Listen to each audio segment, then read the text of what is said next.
Andy Farrell has just announced the Ireland squad for the Six Nations and the new captain. My name is Mark. Let's talk rugby.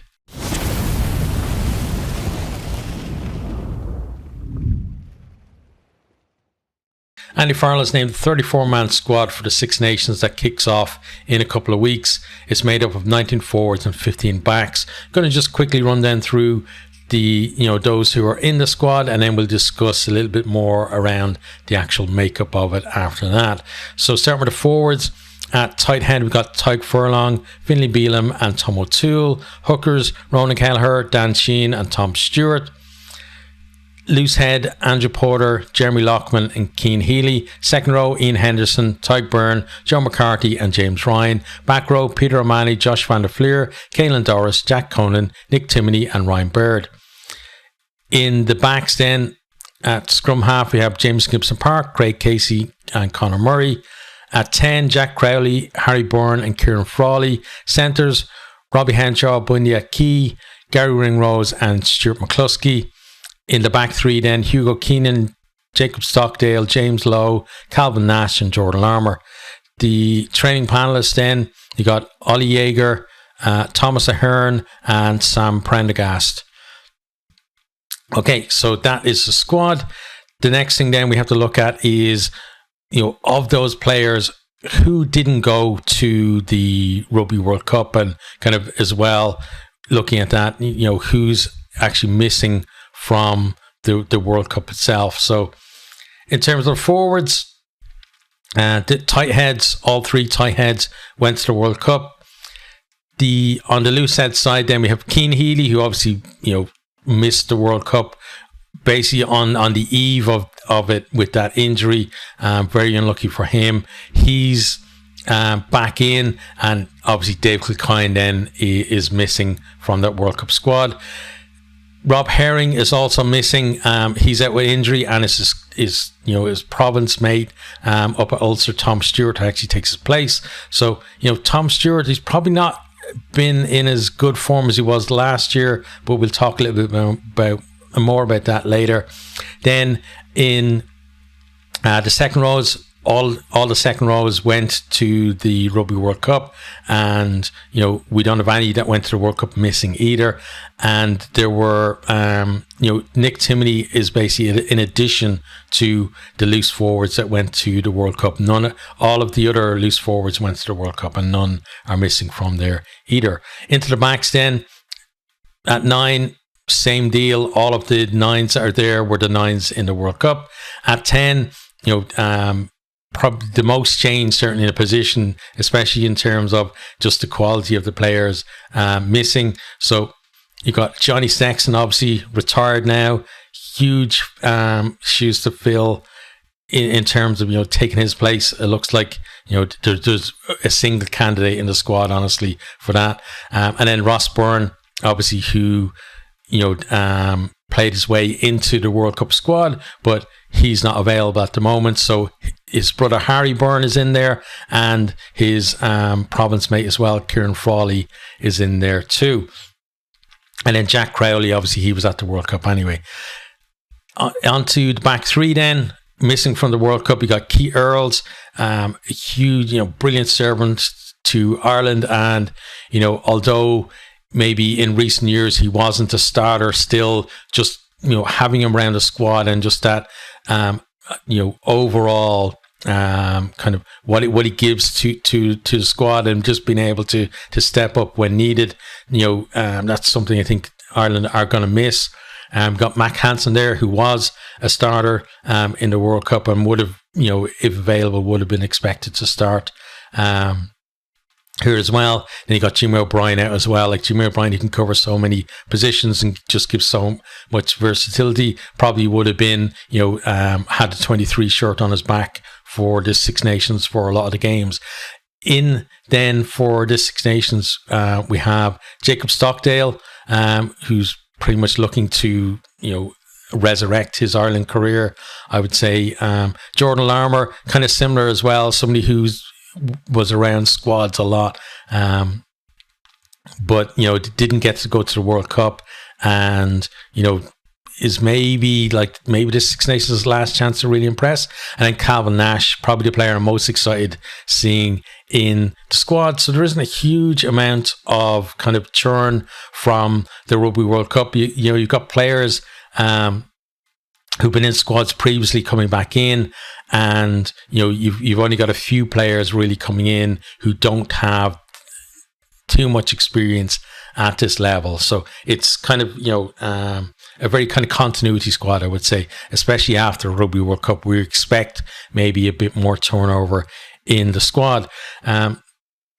So in terms of where the players are coming from, so in the forwards, 11 of the forwards are from Leinster, 3 from Munster, 4 from Ulster, and 1 from Connacht. In the backs, then 8 from Leinster, 4 from Munster, 2 from Ulster, 1 from Connacht. And in the squad as a whole, then that's 19 Leinster players, 7 from Munster, 6 from Ulster, and 2 from Connacht.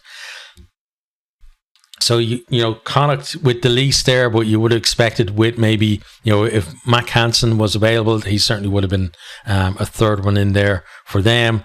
And, looking at in recent years, I think it's beginning to get a little bit more balance between Leinster and the other provinces. And I expect in the next few years, you're going to see that balance even more, because there's a lot of kind of prospects coming in through the other provinces as well. But at the moment, still dominated by Leinster. But I still do not believe people who say that, Ireland are just Leinster playing in green. I think the players that come from the other provinces add so much more. And that brings me on to, one of the kind of big things that everyone was pretty much expecting, I would say, is that Peter O'Mahony has been named the new Ireland captain for the Six Nations, and it's well deserved. He's been, a massive player for Ireland for so long. He's such a leader in that squad as well, and you can see that, he always wears his heart on his sleeve, and he leads by example, but also he can give some stirring words to the guys too. And I think of the candidates that were there, he was certainly the best pick. He's a player that I've admired throughout his career, and it always felt like that at some stage he would be Ireland captain. I'm delighted that he is the Ireland captain for the Six Nations. I don't know how much more beyond that, because there's talk about the fact that he may not get a new contract at Munster, like a central contract for there and stuff like that. So we'll have to see beyond that. But at least for this Six Nations, he's going to be Ireland captain. And I think he was certainly the best man for the job that was available. And after that, then who knows who's going to take over. There's a few other candidates there, but if he's still in the Ireland squad after the Six Nations, then he should continue as captain. So let's just have a chat about then, the different areas in terms of the strength going into the Six Nations. So starting with tight head on paper looks pretty good. You got Tadhg Furlong there, who at his best is arguably the best tight head in the world, certainly in the conversation for top 2 or 3 there. We haven't seen that from him I would argue, in the last year to 18 months. And he's only just recently come back in the Leinster shirt as well. So, but he did look a bit better when he came back, honestly, and maybe the break did him some good, because I argue that, the other guy there, Finlay Bealham, has been our best tight head for, the last year in terms of performances in the green shirt. I don't think many people would argue that Furlong has been better than Bealham over the last 12 to 18 months for Ireland. And it doesn't mean that I think he should be the starter. I just feel that he has been the better performer of the two.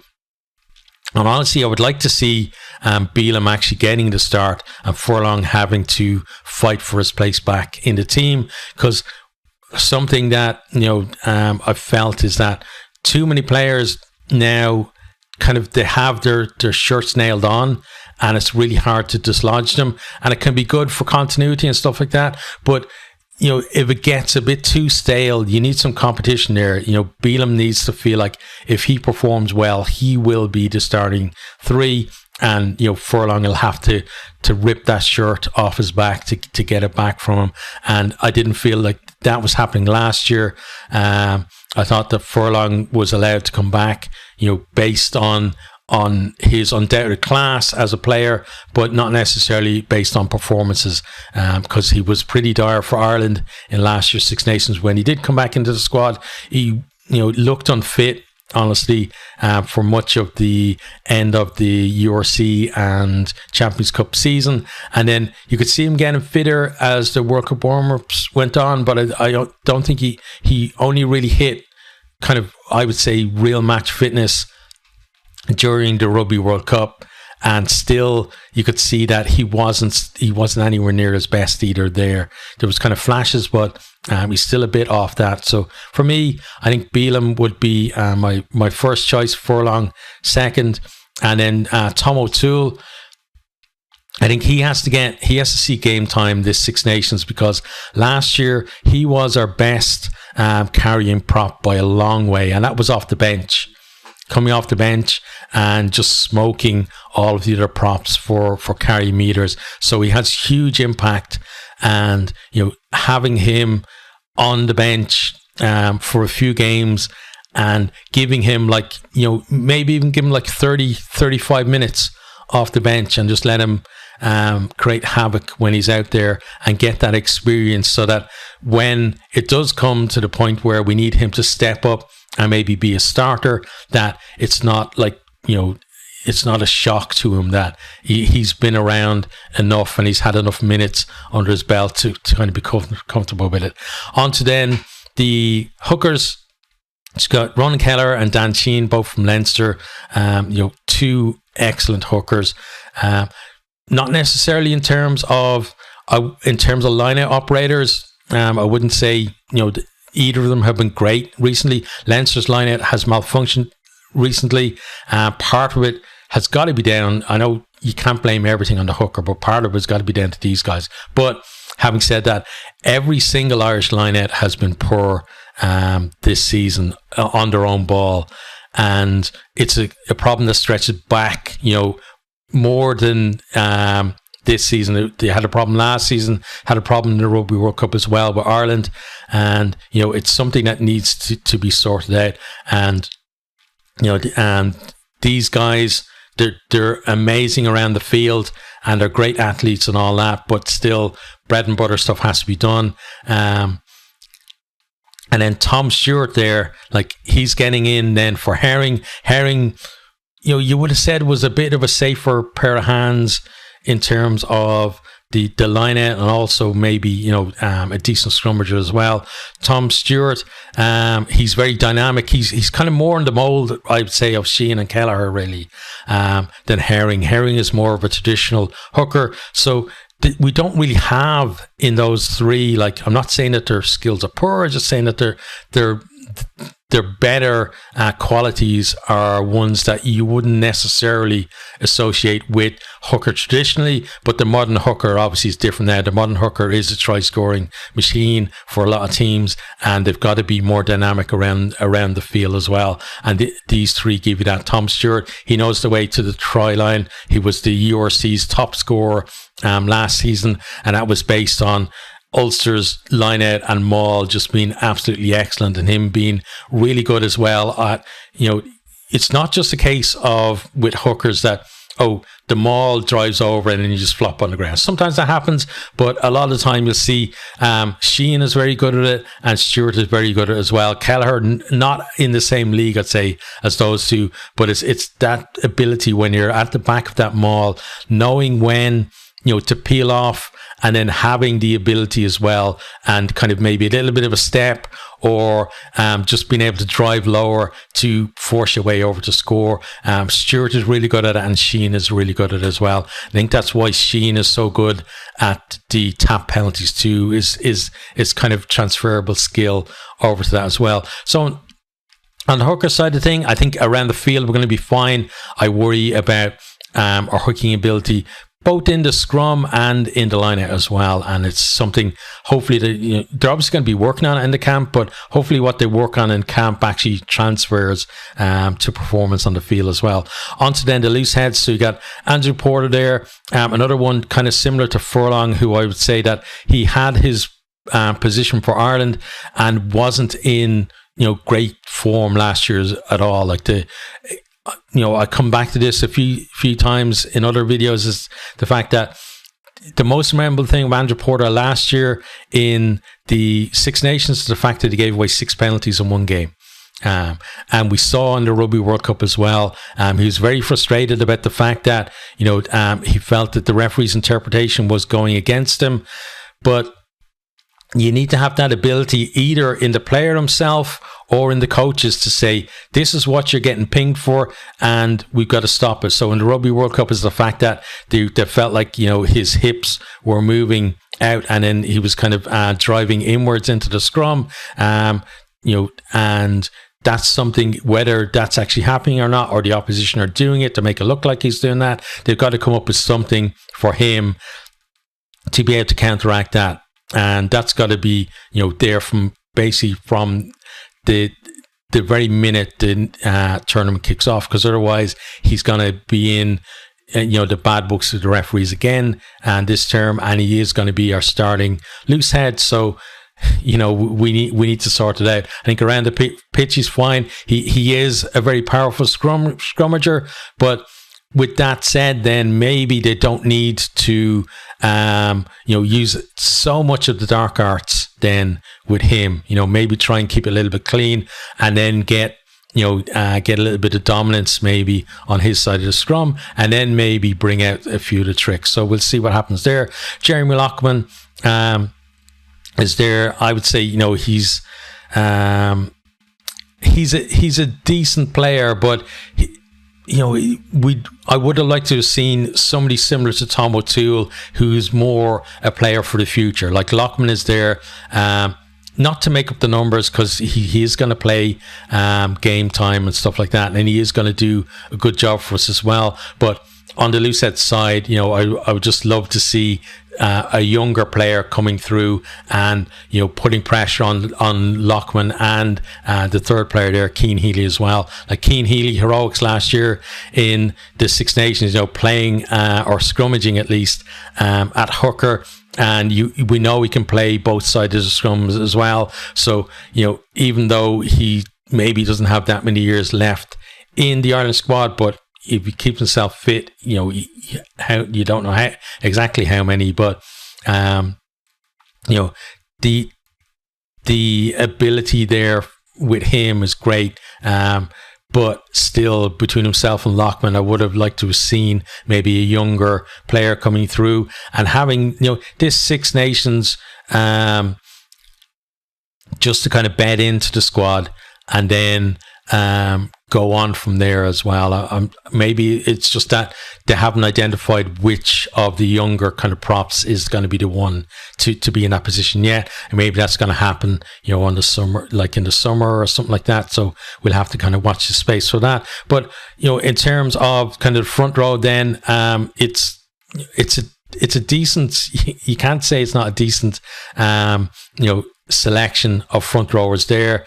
It's just that I feel like there isn't enough competition at prop to really push the starters in terms of, I think Finlay Bealham is doing it in terms of performances, but that's not really being reflected in terms of selection for that. And then on the loosehead side of things, I think that Porter is obviously, even when he's in poor form, is going to be the starter anyway. And then it's how many minutes are Loughman and Healy going to get, and are they going to do this thing where Porter almost has to play the entire game? So we'll have to see how that goes. Onto the second row then. So you got Ian Henderson, Tadhg Beirne, Joe McCarthy and James Ryan. So Joe McCarthy, I think, has developed. Going to the World Cup, I think, was a big G up for him in terms of his development. James Ryan, we saw, when he came back into the Leinster team, the impact that he has there as well. Henderson, he's kind of been in and out, and we see this a lot with him where he it's hard for him to get a run of games where he hasn't had an injury and been out for a while. So let's see how that goes for him. But obviously, in terms of maul attack, like he gives us that kind of weight that you need, and he's a really good maul operator as well.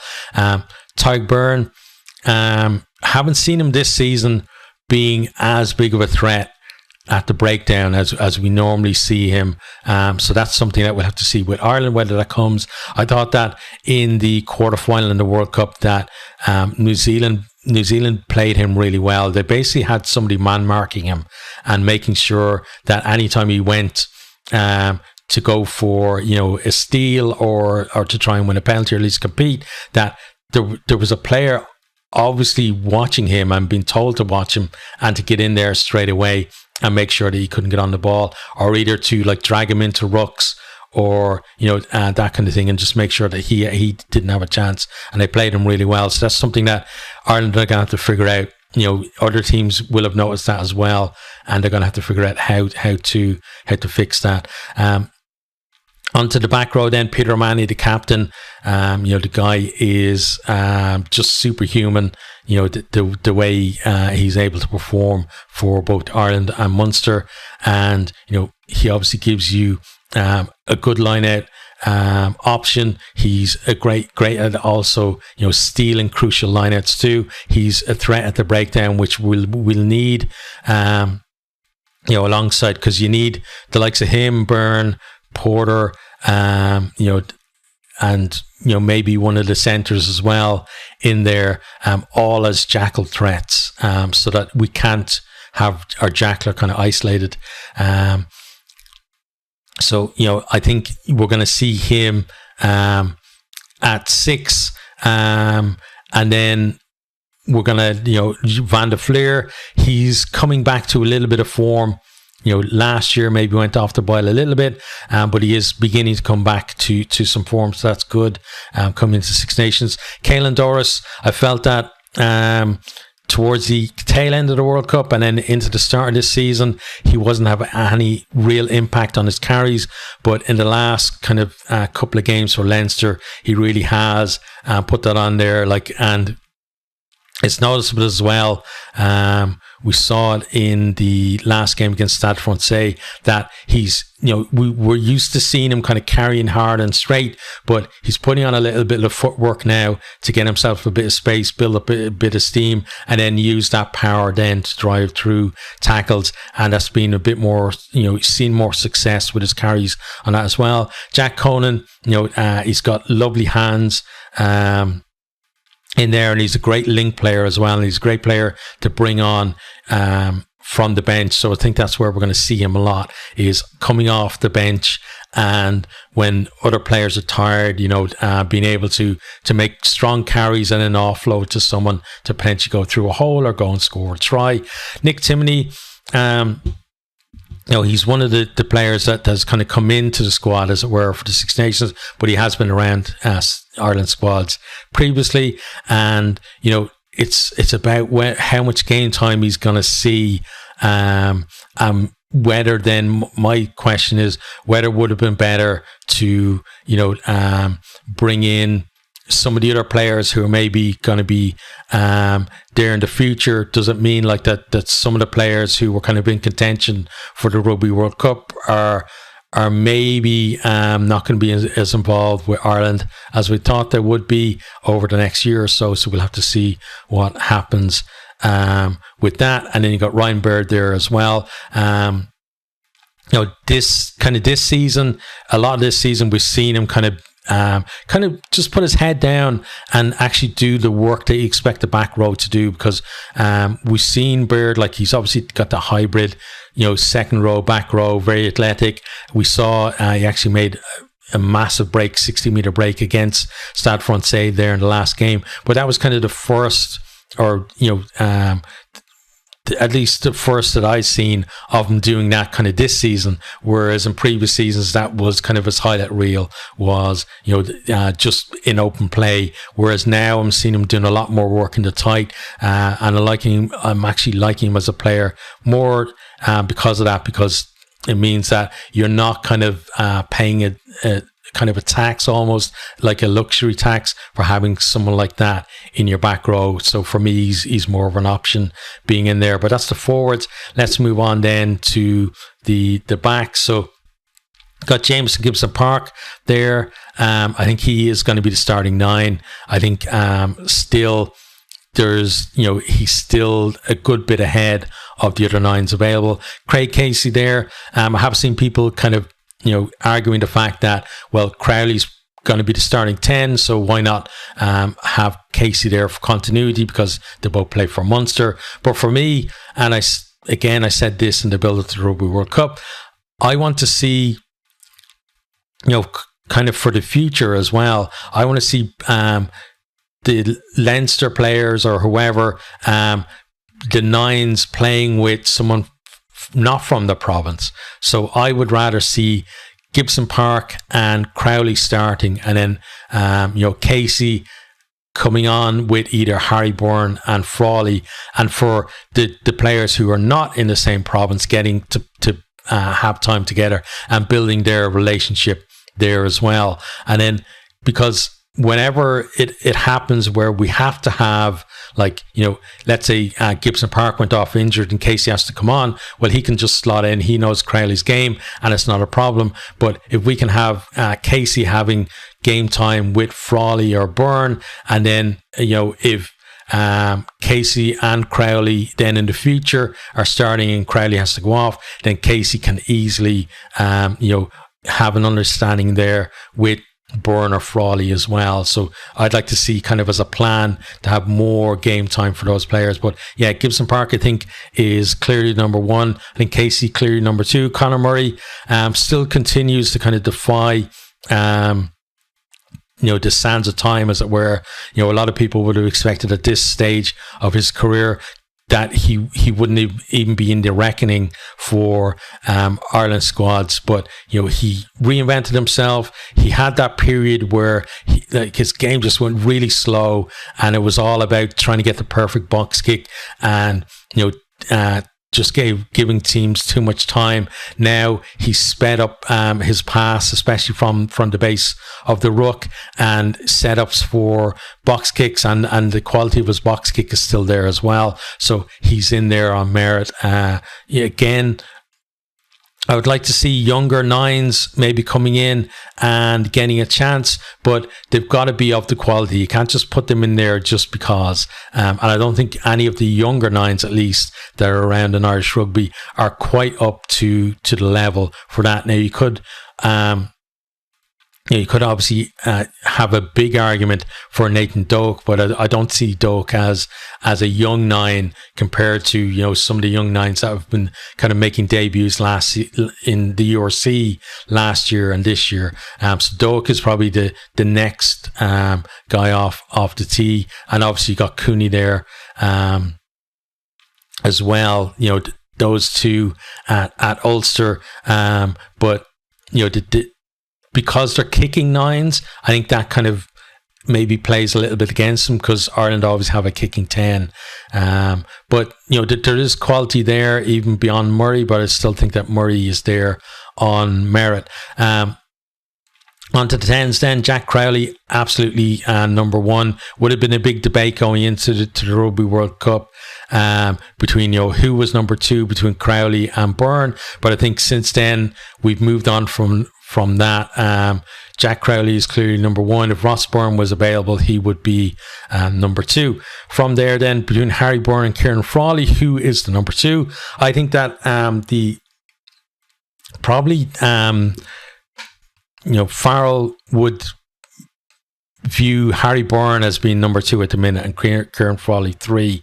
And the reason why I think that is because the amount of times that Harry Byrne has been given chances at Leinster, to play 10 compared to Kieran Frawley, and the fact that as well with Harry Byrne, his career at Leinster and at Ireland has been very stop-start. He's had a lot of kind of injuries where there were chances to play in big games and be injured, and he wouldn't get it, and then he'd come back and he'd get another chance and another chance. So and there was a lot of talk about between himself and his brother Ross that he was as by the Ireland setup, at least, not necessarily Leinster, but by the Ireland setup, he was seen as the better bet of the two players, of having kind of the higher ceiling, and that's why I think he'll be considered number 2. Kieran Frawley, with no Jimmy O'Brien in the squad, I can see him maybe wearing 23 for a lot of the tournament. Obviously, there are other players in the squad who could do that as well, but I think in terms of just overall ability to cover a number of positions, he's probably going to be the guy there first up for 23, and therefore probably because of that he won't get as much of a consideration for either starting at 10 or being the backup 10. We'll probably just end up with Crowley starting, Byrne on the bench covering 10, and Frawley then covering from other positions, centre and possibly wing and full back from 23. Onto the centres then.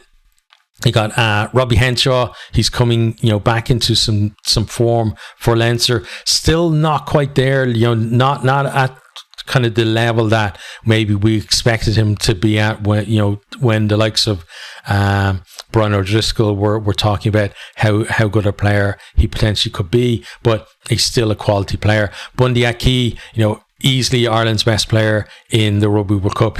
I think he won, Ireland's man of the match in almost every game, so I don't think anybody else comes close to him in terms of World Cup performances. Then you got Gary Ringrose there, who come into some really good form in the World Cup as well, and we're seeing him coming back now at Leinster too, coming into form. Questions about him defensively, but I think it's a lot about he's got a license to shoot out of the line, both for Ireland and for Leinster. And if you're doing that, you're going to get caught on occasions, and you're going to look a fool sometimes as well. That's happened to him a couple of times in the URC this year and for Ireland as well. But still, when he is on the line, a quality defender and a quality attacker as well, and he just has that lovely pass as well that really does help those around him too. Stuart McCluskey, he's got that ability to carry straight, but also to deliver an offload at the end.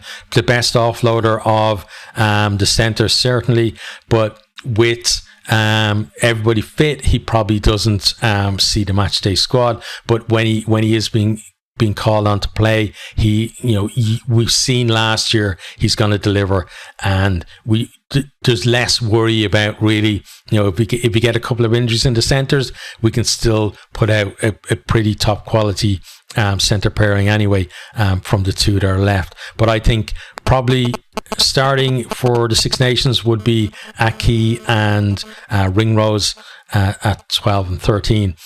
Onto the outside backs then. So Hugo Keenan, who he's going to be 15. Everybody knows he's going to be 15. Then Jacob Stockdale there. Kind of an interesting pick because it was the same for the Rugby World Cup. I feel like, even if it was in his own province, that, if I was to pick a wing from Ulster to have brought to the World Cup and then to have in the Six Nations, it would be Rob Balakoon. In terms of just, I think Balakoon for the future, if you decided you're going to focus on him development, I think he would give you more in the future. Stockdale obviously has the credit in the bank because he's been amazing for Ireland in the past, but maybe as well with Balakoon, for the World Cup, it was that whole idea of first of all the experience, and also the fact that he's a similar player to Jordan Larmour, who also missed out on the Rugby World Cup, where his is more about stepping rather than kind of powering through players, whereas Stockdale obviously has that ability to he has some pace, and he can be evasive at times, but he also just has that ability that if you're in his way and you're not tackling him right, he's going to run through you, and the others really don't give you that. So maybe that's why he's in there. I think he's a talented player. I'm just not sure whether what's the long term thing of it. Is he going to be keeping fit enough to actually put a few seasons together where he's an ever present in the Ireland squad? I'm not sure of that, honestly, so we'll have to see there. James Lowe, another player who, when fit, he's going to be starting. I think that left wing spot is his, and I can't see him losing it through the Six Nations either, other than through injury. He got criticised about his defence a couple of seasons ago, worked really hard on it, and just sorted it out. We know what he gives you in attack, and that option of a left foot kicker as well, and to have such a huge kick too, is just too good really to not include in the starting team. Then we have Cavan Nash, certainly of the backs, for me, the most exciting player to be in there, because he's been on great form for Munster for about a year, and he has that he's kind of a blend, I would say, between a Stockdale and a Larmour, where he has that ability to step, but he also has is a little bit more sturdy than Larmour, so he can actually ride a tackle a bit better than Jordan Larmour can, and so he has that. Just that kind of nice combination of, he's got pace, he has evasive, he can run evasively, and he can also, if he needs to, ride a tackle and finish as well. So for me, I hope he sees a lot of game time. He's not one of these players who is around the squad but always seems to miss out on actual selection. So we'll have to see how that goes. Jordan Larmour then, he's been in great form for Leinster, back to his stepping best. But the one thing with him is, I think, for a lot of the best wingers in the world are very greedy in terms of wanting to just score tries all the time, and sometimes it kind of goes against them because they won't pass to someone and they lose the ball or whatever, but more often than not they end up with tons of tries. Larmour seems to be a player who just loves stepping and beating players, and he seems to love that more than scoring tries. And we've seen that kind of this season as well, where there are times with Leinster where he'll beat someone and then he'll loop back to maybe beat that person again or beat somebody else where the space was there for him to run into and either pop a pass off to someone else or potentially go on and score a try. So I think in terms of being picked as a starter for Ireland, he's got to be delivering tries as well. It's all well and good making a big break down the field, but he does have a tendency to get isolated as well in the tackle. And if he's making breaks and giving penalties, that lets the opposition come all the way back. It's not going to be that good. But still, he's a great player. It's just, again, can he deliver consistently from Ireland, and can he kind of, not just produce moments that are exciting, but also have impact in terms of on the scoreboard, whether that's, creating tries for other people or scoring tries himself. That's basically what he's going to be in the team for. Then training panelists, we have Ollie Jaeger. It's good to see him in there in terms of development in that front row as well. Thomas Ahern, I've been really impressed with him. He had such great impact this season in the URC when I've seen him playing. He seems like kind of similar to a Ryan Baird maybe type, where he's very athletic, but also I think he's more of a forward, if you like, to that. He has that bulk and that physical presence to be able to just to do the dirty work as well. I think there's Sam Prendergast there, who everybody's waxing lyrical about him from the under-20s. He's there now. There would have been an argument to actually have him in the main squad, as it were, as someone who could be picked at 10. Certainly, with Ross Byrne out injured, I think that the calls for him to be promoted grew a lot louder. But I think maybe just being in the training panel for now is probably good. And then hopefully in the summer, we're going to see him then being in a full Ireland squad and actually seeing a lot of game time there too. So that's a squad. I think it's a decent squad for Ireland for this Six Nations. I don't think that, I don't think we're going to win a Grand Slam this year. Obviously, a lot comes down to this first game. France away is basically going to set the tone for the rest of our Six Nations. If we win that, then we can dream. We can dream of lifting the trophy again, or even a Grand Slam. But it's it feels to me like we're gonna kind of probably finish in the top 3. But maybe not get the title this year. And a lot of it is to do with the fact that we have 2 tough away games. Resurgent England, we have to go over to Twickenham and play them as well.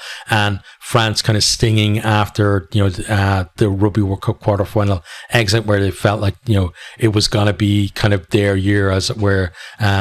That it kind of ended a little bit bad for them. Obviously for us too, we wanted to get to our first semi-final. Didn't happen for us, so there's unfinished business for these guys too.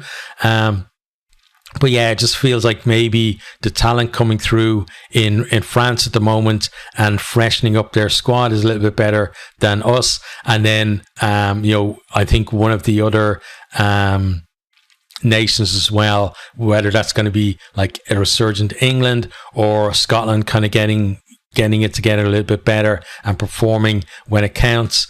And Wales, who knows at Wales, they could shock everybody as well and finish up near the top. But yeah, it feels like Ireland are going to be somewhere in the middle of the pack this year. And it doesn't, because of that, then there's a little bit of disappointment in the squad in that there aren't more younger players in there to get experience. But I understand exactly why, because I think if you've been watching the URC this year, you can see that there's a crop of young players coming through now in the provinces that will be ready, I think, for kind of Six Nations level in, maybe some of them for next year. And certainly there's going to be a core there of maybe six to 9 players maybe who will be absolutely pushing to be heavily involved in the Six Nations in 2 years' time, and coming through all of the provinces, which is great to see. So that's why I think in the future, the imbalance between Leinster and the others is going to kind of even out a little bit more, because like I watched a lot of Munster, Ulster and Connacht this year covering the URC, and I can see those young players coming through and getting their chances there, and and it's all over the pitch as well. It's not just it's not just in the backs. Like, there's a lot of really good forwards coming through at the provinces too. And there are some coming through at Leinster. Like Leinster, they have that conveyor belt there, but they've kind of had a little bit of a logjam there, I think, as well. The fact that Leinster's first team has so many capped Ireland internationals in it means that for them, they're actually finding it hard for these young players then to force their way into the team and to develop a little bit more. I think that's why in the future we're going to see more players coming from the other provinces into the Ireland squad, because maybe those players are getting more game time, or will get more game time, should I say, over the next couple of years, and that's going to help their development no end. But that's a squad. Let me know what you think about the squad. Do you think that the balance is right between kind of continuity from the Rugby World Cup and then the whole idea of this is kind of the first step in building towards the 2027 World Cup.